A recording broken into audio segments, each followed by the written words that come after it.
today I'm reviewing the GlamGlow Gentle Bubble Daily Conditioning Cleanser.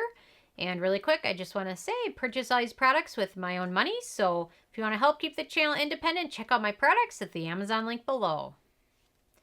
So I saw that GlamGlow came out with this. Interestingly enough, it's not at all stores, but I saw it at one of the places I shop at frequently, so after checking out the ingredient list a little bit, I thought I would pick it up and give it a try, and I'm going to let you guys know my thoughts on it based on my Sarah score scale. So my first criteria is packaging, and they've done a nice job packaging this in a fun metallic container. It's a nice, convenient, so when you're in the shower, it comes in a squeeze tube, so you don't have to mess around with it too much. So they've done a nice job packaging it. My second criteria is alcohol, and this does not contain any denatured alcohol, which is always a good thing. My third criteria is fragrance, and interestingly enough for GlamGlow, this does not contain any fragrance, and I kind of think it's one of their first products that doesn't contain fragrance. I kind of think most of their stuff has fragrance in it. So I found that to be a little interesting. So that kind of got me a little more excited about this when I kind of screened through the ingredient list and didn't see that. So I kind of got a little excited about it. And I'm always looking for a good cleanser. So no fragrance. My fourth criteria is the manufacturing location. This is made in the US, so no issues with that. My sixth criteria is antioxidants. And this doesn't really contain any real beneficial ingredients. I mean, it does have apple extract and a couple, but it doesn't contain a ton of them, which isn't necessarily a huge issue because you're going to rinse it off anyway.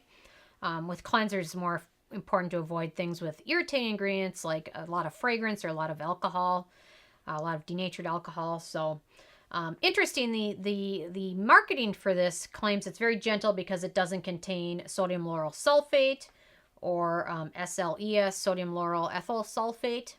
So it's kind of the huge marketing that this is conditioning. It contains vitamin E. It's good for your skin. Not going to irritate your skin at all. But interestingly enough, it is mild. And it is free of sodium lauryl sulfate and sodium lauryl ethyl sulfates.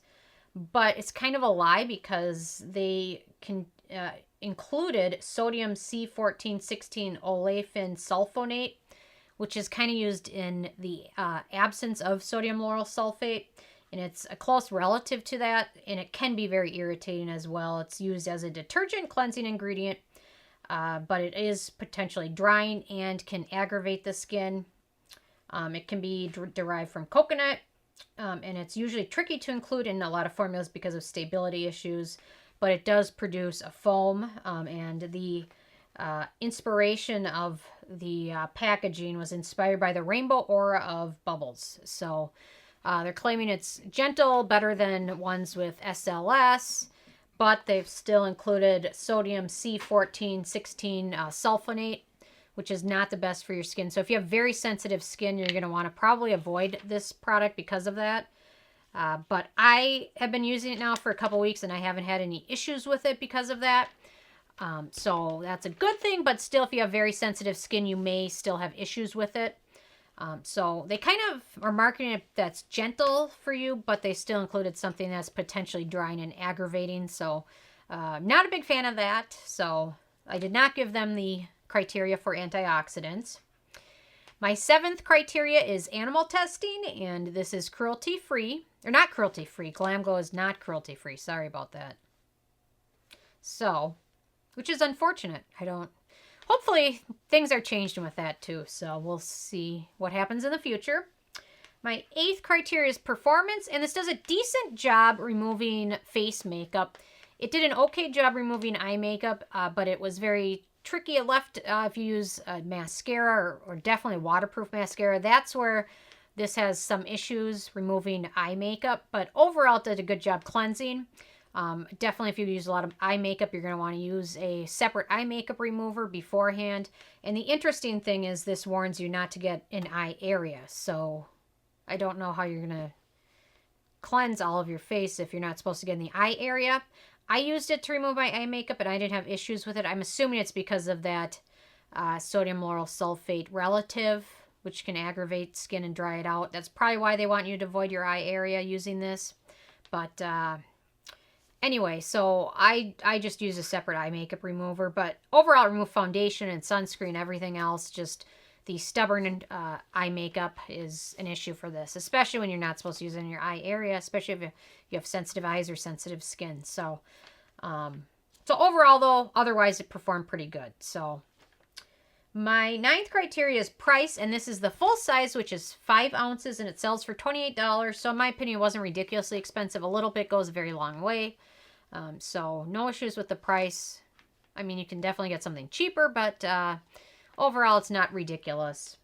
And then my 10th criteria is the it factor, and had they figured out how to make a cleanser that does a great job removing things, cleansing your skin without including that relative of SLS, I probably would have given them the it factor, but instead they kind of tried to sneak in an ingredient that people wouldn't recognize the name of. I didn't even recognize it when I was looking at the ingredient list when I first purchased it.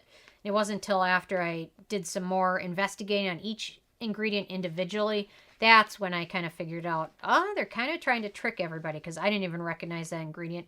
And if I saw it on a list tomorrow, I might not recognize it again, because it's sodium C14-16 olefin sulfonate, which, you know what, now I'll probably remember it. So, but it was kind of sneaky on their part to make a big claim that it's free of irritating sulfates and things like that, and then still including one in it. So I'm a little disappointed with it.